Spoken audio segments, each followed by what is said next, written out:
manana asa maventy ndraiky ilayntsika vahoaka isan'andra ny honko satria magnampy atsika amin'ny fiainana ndraiky fitadiavam-bola isan'andra ka tokony harovagna ndraiky kobabiagna. Miezaka magnarigny ireo honko maty amin'ny faritry maromaro ny mpisetra amin'ny tontolo iainana eto Nosy Be. Niany mo fotoagna izay nifanomezana niarahana amin'ny membre ny CLJISK rehetrarehetra eto Nosy Be izay nandiniky mombamomba ny festival izay atao Festival de Mangrove zo izay tanterahana eto Nosy Be. Maromaro mo ny fandara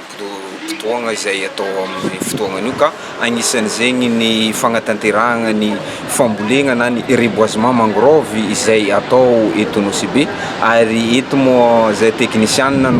mandray antagnana voalohany amin'izay fagnatanterahana na ny fagnazavagna pitsopitsony makasika zay fambolena zay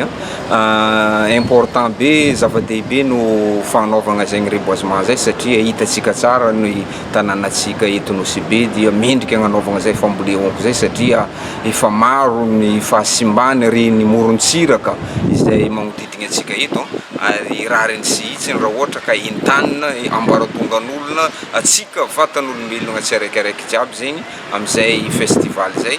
atao moa ny reboisement amin'ny andra io satria aitsika tsara fa ny morontsiraka dia mila fitantagnana zany hoe ny mangrove dia mitana ny sisin'ny tany atsika mba tsy ho lasany riaka zany hoe mba tsy ho lasany rano zany zegny no antony voanalohany agnatanterantsika zay fambolena alaonko amin'ny sisin-tany zay ary magnaragnaraka zegny koa mazava ho azy fa ny fanagnatsika izay alaonko zay dia mitazona regny no toerana ipitrany zava-mananaina isan-karazany izay hoanitsika regny toy ny drakatra, makamba ary loko ziaby zegny no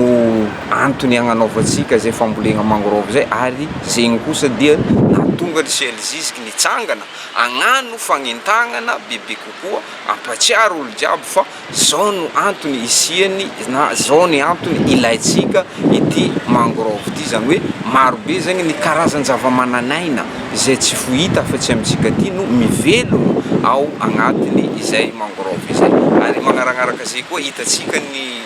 ministère ny tontolo iainana sy ny fandrosoana lovain-jafy mametraka zay politiky zay amin'ny fiarovagna zay mangrove zay satria aza adinatsika fa i mangrove io dia efa vola be zao amin'izao fotoana zany hoe mientona carbone zany aminazy io ary amidy zay carbone zay amin'ny alalan'ny vola marobe mba hoentigny agnatsaragna ampandrosoana indrindrandrindra ny tanànatsika eto Madagasikara ka zegny ny politiky antony indesin'ny ministère ny tontolo iainana sy fandrosoana lovain-jafy dia magnentagna amin'izay fambolena mangrove. Maro ny sedra ndraiky tsindry aveo famonoagna honko eto Nosy Be ka agnisany ny fagnanaovagna ny fotodrafitrasa agnatiny ala honko ka efa miezaka ny mpitondra sy manampahifagna ary mpisetra amin'ny tontolo iainana eto Nosy Be miaro ndraiky mamalavala fa misy ireo ponina mivolagna mahitahita ka mahazo halalagna avy agny